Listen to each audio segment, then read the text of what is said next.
Well, the importance of native plants. A big topic now, right, Michelle? Yes, it is, for good reason. We are here with Michelle again, master gardener. This lady knows a lot about gardens.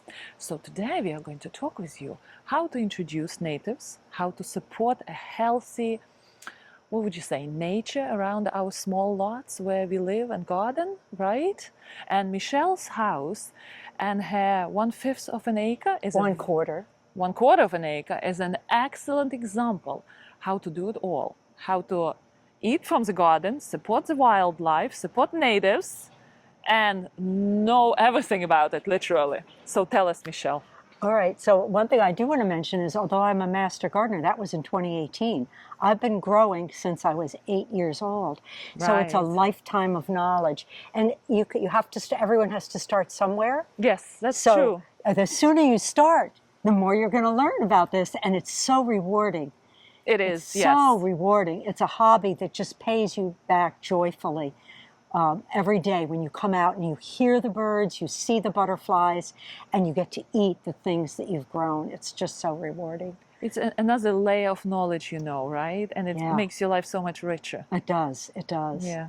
So this corner right here is so important to me because overhead is this gorgeous swamp white oak tree, which is probably over 200 years old. And it's been here since colonial times. You can measure from the diameter of the trunk, you can tell how old it is. And I have 3 oak trees that are overhanging my yard. The middle one is a red oak, and then there's another white oak. So they are the canopy that provides shade and provides incredible habitat to birds and butterflies. Over 400 kinds of butterflies and moths use oak trees. That's the #1 keystone native species to have in your yard. If you're going to plant one tree, it should be an oak. Okay? Excellent suggestion. Yeah, and there are 3 others in my property that are also good. And the #2 tree would be cherry, black cherry, and the birds love the berries. They're ripe, the cherries, they're ripe now. And I have a birch on the other side, which I will show you. And you will find hickory growing even in my front yard. So hickory is another really good native for over 200 species of butterflies and moths. All right, Raise let their me young. ask you a question. Okay, Yeah. we all garden on small lots, right? Yes. What would be your several suggestions for a smallish tree or a big shrub to support wildlife? Okay, so my #1 shrub to support wildlife is blueberry. And when we go in the back, I'm going to show you that I have 9 different blueberry plants. And so here's a way to start. So this side of this garage started as a row of hosta. So this is hosta, and there's hosta, and there's hosta. And in between, I have, so what I did was I left this hosta because it has beautiful flowers. Right. So it's at the edge. And here I planted a native fern. Now this is a special concern species. You're not going to see it very often. It's called a Goldie's fern. It's our state's largest fern, and it is a threatened species. We live in Connecticut, by the way, for the audience who don't Yes, know. in our viewers. Connecticut, and I just saw a bug of some kind.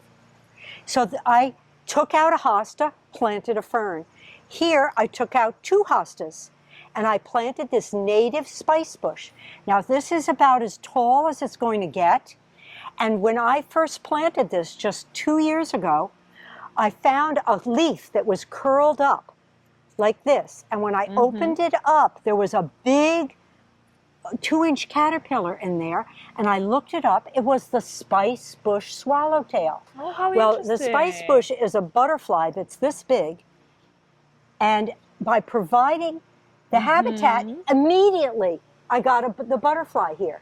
So that it might have been where I bought the plant. It might have been on it. Right. The eggs could have been on it. But so this is a moisture-loving plant, and I don't have a wet environment, so I put it on the north side of my house. You can see I've got moss growing on the roof. We've got the shade of the oak. So if you have a northern side of your property that is deep shade, This is a great place for a spice bush and for ferns. Right. Replace your hosta, which get eaten by deer. The deer will not touch this. If you were to take one of these leaves and rub it and smell it, you can see where the plant gets its name. It's I can see very why spicy. deer wouldn't eat it. They don't eat it. And deer do not eat ferns. So ferns are another good choice. Then I planted this deep shade loving native, which is called black cohosh. This was a spike of flowers a short time ago. And every morning when I came out here, they were covered in bees. So wonderful, wonderful plant. It also has medicinal uses. Yes. And underneath, I've planted some native wildflowers. So this is hairy penstemon, and this is a sedge, which is native. You see how pretty that clump of grass is right there? Oh, one weed.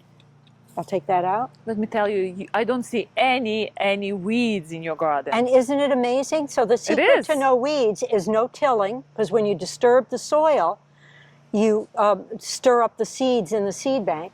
Number two, you leave the leaves. So everywhere you look, you're going to see that I have leaves on the ground. Michele, tell us about the importance of layers. And what is it, layering the plants in your garden? Why is it important? Okay, so layers create ecotones, is the technical term for it, which means it's a transition from one type of plant to another. So this is considered the herb layer, right? The flowers on the ground and ferns. And this would be the shrub layer. This is called the understory layer, and above is the canopy. So each layer has different creatures that live in it. So you will find that there are birds that only live in the way high up, and you will find birds that, like catbirds and robins, that like to live in the understory layer. So if all you have is trees and lawn, you're not going to have any ecotone. You're not going to have places for birds to build nests and hide, because the tree is a big trunk and the lawn is a biological desert. Lawns usually have a few species of non-native grass, and that's it. So what the goal is to add shrub layer and understory layer, and to plant as many natives as possible in the herb layer. And here's the fruit of the dogwood, which is a great source of food for wildlife. You see that? It's probably not quite ripe yet, but you'll see squirrels hanging off of these branches going for these nutlets. Now, right where you're stepping is sedge. This is native sedge. So, and right behind you, do you see all this looks like grass on the ground? Yes. But that's a type of sedge which you can just let it grow to its full length. I've just cut it. See how this is? Yes. This is, I've allowed to grow to its full length. So it doesn't need to be mowed, and it's native, so it provides habitat for all kinds of creatures, okay? And these dogwood I planted here exactly 23 years ago when I moved in. It was a bare root plant this big. So this is 23 years of growth. I planted 2 of them. Beautiful structures they provide here, right? Yeah, yeah. I see you have your grass here also unmowed. And so here I put a little meadow. This is for the rabbits that live here. Our best friends. Yes. And there's a poison ivy, so you got to be careful where you walk. Okay? Yes. Now, this is my blueberry hedge, so to speak. So I have 9 different blueberry plants, and it's because they're the #1 keystone shrub. There's only one other shrub that's considered a keystone, and that's a willow. I don't have the habitat for willow. So this provides host for over 200 types of butterflies and moths. Oh, really? Wow. Yes, and it provides food for birds, and it provides food for me. Yes. So it's a total no-brainer.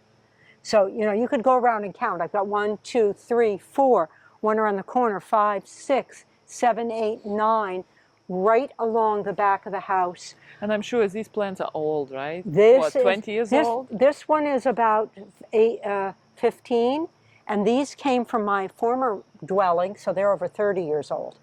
That's what gardeners do. They bring their plants with them. They bring their plants with them. And you can see that these berries are perfectly ripe right now. And do you notice that the birds are leaving us some? Yes. And that is because I have so much bounty that's planted for them that they they have a choice. Yes. They have a choice. They have a choice. In the herb layer. So that is the key component of my shrub layer. I do have other shrubs. So let's look at native versus non-native. So all of these rhododendron are non-native rhododendron right here. And this is what you can typically buy at a garden shop. Right. However, this is a native azalea, which is a rhododendron species. This is swamp azalea. And you can see I've put it in a place where it's covered not only by the understory, but also by the canopy. So it gets a lot of shade, which keeps it moist. Because it's a swamp azalea, it wants to be moist. So it just blooms with gorgeous